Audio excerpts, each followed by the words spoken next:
आजच्या या सोलापूर जिल्ह्यातील विविध रस्त्यांच्या भूमिपूजन आणि लोकार्पणासाठी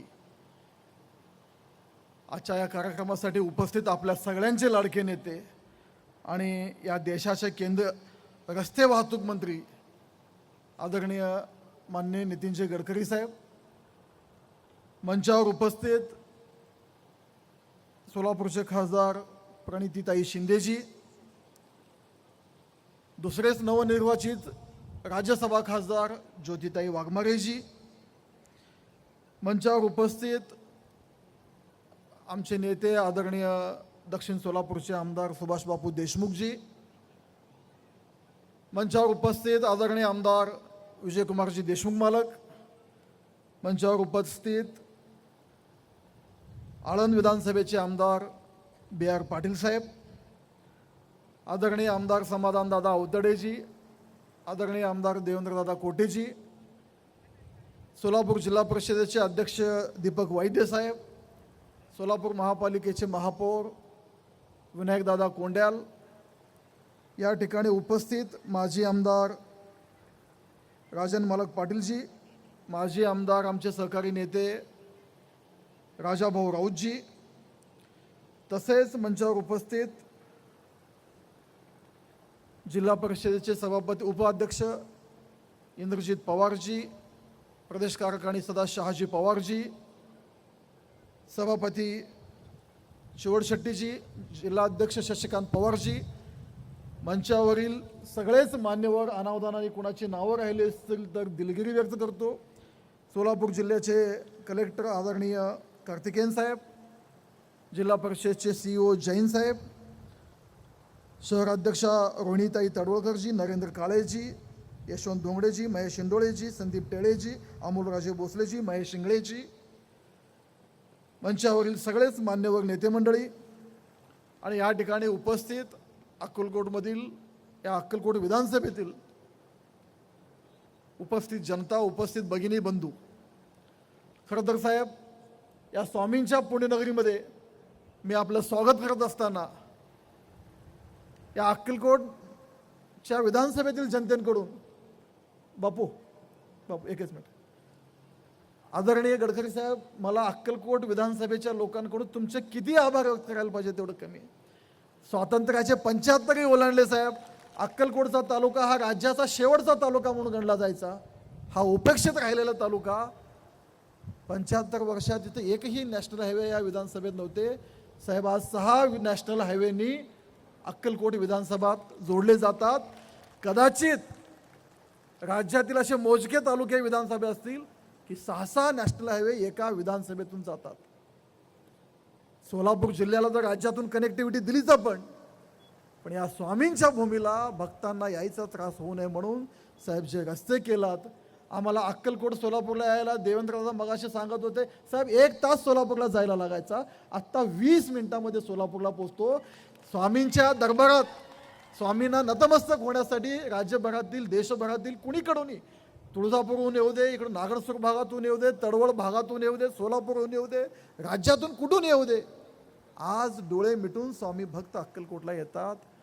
साहेब पूर्वी कितीतरी अपघात व्हायचे, अक्कलकोटच्या जवळ व्हायचे, खूप साऱ्या लोकांचे फोन यायचे, पण आज रस्त्यांचा नेटवर्क एवढा चांगला झाला, आमच्या ऊसांच्या गाड्या कारखान्याला नीट चालले, शेतातला तयार झालेला माल आडतीला नीट चालला, आमच्या भगिनी मुली कॉलेजला जे शिकत नव्हते रस्त्यांमुळे ते शिकायला लागले. साहेब तुमच्यामुळं कितीतरी तलाव आमचे खोल झाले, आमच्या तलावांची साठवण क्षमता वाढली, पर्क्युलेशन वाढलं. या तुमच्या कामामुळं साहेब 2014ला मोदीजी पंतप्रधान झाले, तुम्ही रस्ते विकास मंत्री झालात. साहेब खरोखर या देशातील रस्त्याचं रूप पलटवला, सोलापूर जिल्ह्यातील रस्त्यांचं रूप पलटवलं. आम्हाला CRF निधी साहेब माहीत नव्हतं, कधी CRF काय असतं हेही माहिती नव्हतं, पण पहिल्यांदा आता मंचावर आदरणीय बापू आहेत, विजय मालक आहेत, राजू खरे साहेब सन्मान्य दिलगिरी व्यक्त करतो, गडबडीत नाव राहून गेलं.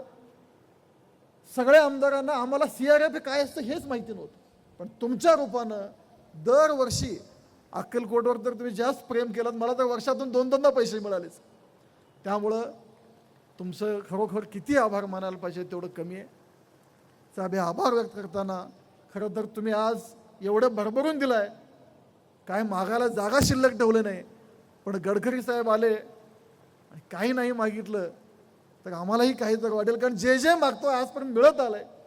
साहेब मी माझं मनावगताचा समारोप करताना एवढंच सांगतो, माझे वडील तुम्ही तुमच्यासोबत कार्यकर्ते म्हणून काम केले, जनसंघापासून पक्षात होते साहेब, आणि आम्हाला सारखं वाटायचं की अक्कलकोटच्या शेवटच्या भागाला लक्ष देणारा कोणीतरी यायला पाहिजे. मोदीजी आले, तुम्ही आला, देवेंद्रजी आलेत. या आमच्या तालुक्यात आज अक्कलकोट मंदिराला पण गेला साहेब, रस्ते बदलत आहेत, शहराचं सुशोभीकरण होत आहे, रेल्वे स्टेशन नवीन झाले, एअरपोर्ट छान झालं, आमचा विमान सुरू झालं. खूप सारं योगदान या मोदी साहेबांचं या सरकारमध्ये, या देशासाठी, आमच्या तालुक्यासाठी राहिलेलं आहे. साहेब मी माझं मनोगत आटोपतं घेत असताना शेवटचे 1-2-3 माझे विनंती आहेत. अक्कलकोटला आलेला माणूस हा गाणगापूरला जातो साहेब, आणि गाणगापूरचा रस्ता DLP संपलेली आहे. अक्कलकोट दुधनी रस्ता जो आहे तो खराब झालेला आहे. माझी विनंती आहे साहेब, त्या रस्त्याची अक्कलकोट गाणगापूरला जायचा रस्ता, तो दुधनी रस्ता आपण पुनर्बांधणी करून द्यावं, तो नवा रस्ता बनवून द्यावा, याच्यासाठी आपल्याला विनंती करतो. तसेच साहेब नुकतंच जे मंजूर झालेलं मोहोळ कुरुल कामती वळसंग हा जो रस्ता आहे, 740 कोटी रुपये आपण मंजूर केले.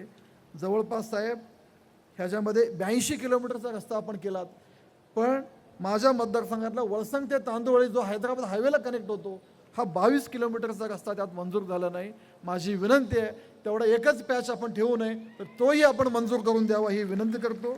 या व्यतिरिक्त साहेब आपण यापूर्वी 2 उड्डाण पूल केलात, तिलाठी गेटला केलात, आणि दुधनीचा जो होता आम्हाला कर्नाटकाला कनेक्टेड जो रस्ता होता, दुधनीचा रस्ता तुमच्यामुळं आज रेल्वे ब्रिज होतोय, 100 कोटी रुपये आपण दिलात. बोरीचं ब्रिज जिथं बोरी पुलाला महापूर आलं की वाहतूक थांबायचं तो आपण मंजूर केलात, काम सुरू झालं.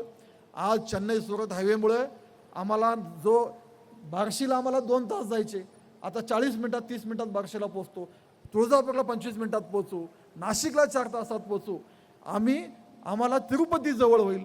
एवढे खूप सारे आपण कामं केले आहे साहेब, आपले विशेष आभार व्यक्त करतो.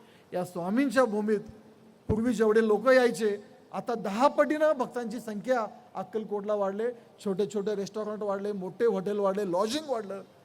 या अक्कलकोटचं अर्थकारण जर खऱ्या अर्थाने कोणी बदललं असेल तर माननीय गडकरी साहेब, हे आपल्यामुळं आमच्या अक्कलकोटचं अर्थकारण बदललं. येणाऱ्या भाविकांची संख्या वाढली, शहरातलं आर्थिक गणित आपण बदलून दिलात. आपलं खूप खूप आभार व्यक्त करतो. आपण जे आत्तापर्यंत केलात त्या कामाला तोड नाही, आम्ही तो शब्दात आपलं ऋण व्यक्त करू शकत नाही. आपल्या आदरणीय मोदी साहेबांचा असेल, आपला असेल, राज्याचे मुख्यमंत्री देवेंद्रजींचा असेल, आपलं खूप खूप आभार व्यक्त करतो. आणि माझे 2 शब्द साहेब मी थांबवतो. धन्यवाद. जय हिंद, जय महाराष्ट्र.